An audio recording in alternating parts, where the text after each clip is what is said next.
তো যারা 2025 সালে উচ্চ মাধ্যমিকে দর্শন পরীক্ষা দেবে, বুলীয় ভাষ্য ভেনচিত্র থেকে এই দুটা প্রশ্ন আমি তোমাদের দেখাচ্ছি, ভীষণ গুরুত্বপূর্ণ। এই দুটা প্রশ্ন মানে উত্তরটা যদি তোমরা জেনে যাও তাহলে যতই প্রশ্ন ঘুরিয়ে আসুক তোমার কাছে জলের মতো সহজ।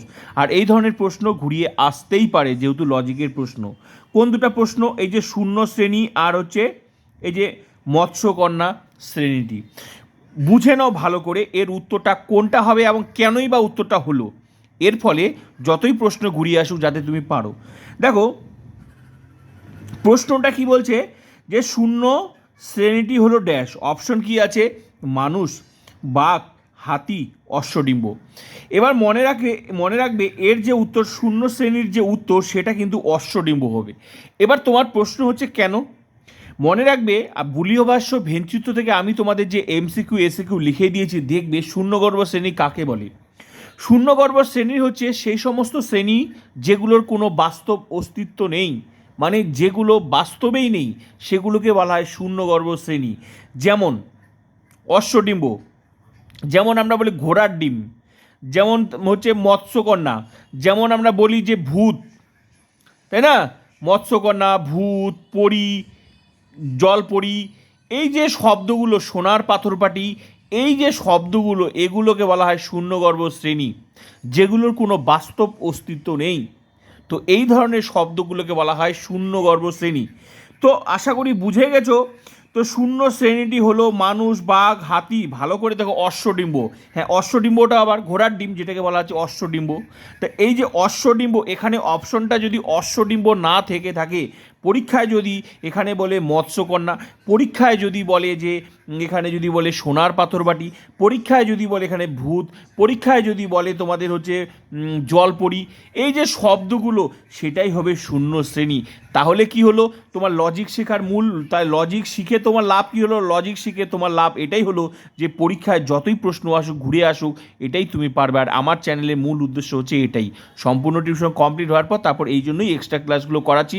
আর যে এক্সট্রা ক্লাস করবে না ফিলোসফির লজিকের, তার কপালে দুঃখ আছে, কারণ তুমি উত্তর জানো, পরীক্ষায় তুমি ঘুরে এসছে, তুমি পারছো না। আশা করি বুঝতেই পেরেছো এর উত্তর তাহলে কোনটা হবে, এটা। এবার পরীক্ষায় যে অশ্বডিম্বই দেবে এর কোনো গ্যারেন্টি নেই। এখানে তো বলে দিলাম শূন্য শ্রেণী মানে ভালো করে দাও মানুষ, মানুষের তো অস্তিত্ব আছে, হাতি তো অস্তিত্ব আছে, বাঘের তো অস্তিত্ব আছে, কিন্তু অশ্বডিম্বর তো অস্তিত্ব নেই। এখানে যদি পরি দিত, ভূত দিত, তাহলে উত্তর কোনটা হবে? আশা করি বুঝে গেছো। ঘ নাম্বারটা। ক্লিয়ার? এক প্রশ্নে হাজার উত্তর করতে পারবে, সেইভাবেই তোমাদের লজিক শিখতে হবে আর সেইভাবেই প্রশ্ন আসবে। না হলে মনে হবে প্রশ্ন খুব টাফ হয়েছে, কিন্তু প্রশ্ন টাফ হয়নি। তুমি প্রশ্ন উত্তর জানো সব, কিন্তু তুমি ঠিকঠাক ক্লাস করোনি। এটাই হচ্ছে ফিলোসফি ক্লাস। বুঝাতে পারলাম? এবার নেক্সট প্রশ্ন দেখো, মৎস্যকন্যা শ্রেণী হলো ড্যাশ। একই প্রশ্ন ঘুরে আসছে। এবার দেখো মৎস্যকন্যা শ্রেণী হলো ড্যাশ, শূন্য শ্রেণী, অশূন্য শ্রেণী, নিরপেক্ষ শ্রেণী, অনিরপেক্ষ শ্রেণী। দেখো প্রশ্ন কিন্তু একই, কিন্তু ঘুরে এসেছে। এখানে কিভাবে বলেছে আর এখানে বলছে মৎস্যকন্যা শ্রেণীটি হলো ড্যাশ, উত্তর কি হবে? শূন্য শ্রেণী। এবার আবার উত্তর হবে শূন্য শ্রেণী। প্রশ্নটা দেখো এখানে এসেছিল কিভাবে আর এখানে এসেছে কিভাবে। তার মানে কি শূন্য শ্রেণীটি তুমি যদি জেনে যাও তাহলে শূন্য শ্রেণী কি, শূন্য শ্রেণী যেগুলো বললাম যে মৎস্যকন্যা, অশ্বডিম, পরি, জলপরি, সোনার পাথরবাটি, ভূত, এই যে শব্দগুলো এগুলো সব হচ্ছে শূন্য শ্রেণীর শব্দ। তার মানে এখানে মৎস্যকন্যা বলছে, তার মানে প্রশ্নটা ঘুরিয়ে বলছে সরাসরি, মানে এখান থেকে যে উত্তরটা পেলে এখানে মৎস্যকন্যা না বলে এখানে অশ্বডিম্ব বলতে পারতো, এখানে মৎস্যকন্যা না বলে এখানে পরিও বলতে পারতো, পরি শ্রেণী হলো, তাহলে উত্তর কোনটা হবে? শূন্য শ্রেণী। ক্লিয়ার? যেমন প্রশ্ন থেকে উত্তর আসতে পারবে, ঠিক তেমনি উত্তর থেকে প্রশ্ন। এটাই হচ্ছে ফিলোসফি। আর ফিলোসফিতে 100% তখনই রেজাল্ট করবে যখন তুমি বুঝে পড়বে। তো ক্লিয়ার? যেগুলো মুখস্থ করি, তাহলে এই দুটো প্রশ্ন থেকে তোমাদের হাজার হাজার প্রশ্নের উত্তর তোমাদের কাছে খুব মানে ক্লিয়ার হয়ে গেল। আশা করি হাজার হাজার প্রশ্নের উত্তর দিতে পারবে।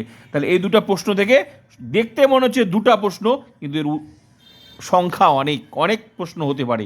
ক্লিয়ার? তো ভীষণ গুরুত্বপূর্ণ এই বিষয়টা তোমাকে জেনে রাখতে লাগবে। তো আমি যা মুখস্থ করতে দিই সেগুলো তো মুখস্থ করছোই, নোটপত্র, এমসিকিউ এসিকিউ যেগুলো মুখস্থ করতে দিয়েছি সেগুলো মুখস্থ, সঙ্গে লজিক ক্লাসগুলো করতেই হবে। যদি যেটা লজিক চ্যাপ্টার সেটা লজিক ক্লাস করতেই হবে, লজিকের প্রশ্ন। আশা করি ক্লিয়ার হয়ে গেল। আর অবশ্যই যা যা নোটপত্র দিয়েছি, 8 মার্কস নোটস, 8 মার্কস লজিক, পড়ো। 80তে 80 গ্যারেন্টি। ফিলোসফিতে সবচেয়ে 5টা সাবজেক্ট টপ নাম্বার থাকবে আমার এই ফিলোসফিতে, আমি গ্যারেন্টি দিয়ে বললাম। তো প্লিজ অবশ্যই শেয়ার করে সবাইকে ক্লাস করার সুযোগ করে দেবে। তোমাদের জন্য আমি খাটছি, তো আমার জন্য প্লিজ বন্ধুদেরকে শেয়ার করে আমার এই চ্যানেলটিকে সবার কাছে ছড়িয়ে দাও, সবাই যাতে ক্লাস করে। যতই টিউশন পড়ুক এই সুযোগ কোথাও পাবে না, আমি গ্যারেন্টি দিয়ে বললাম। তো প্লিজ শেয়ার আর ক্লাস করতেই থাকো।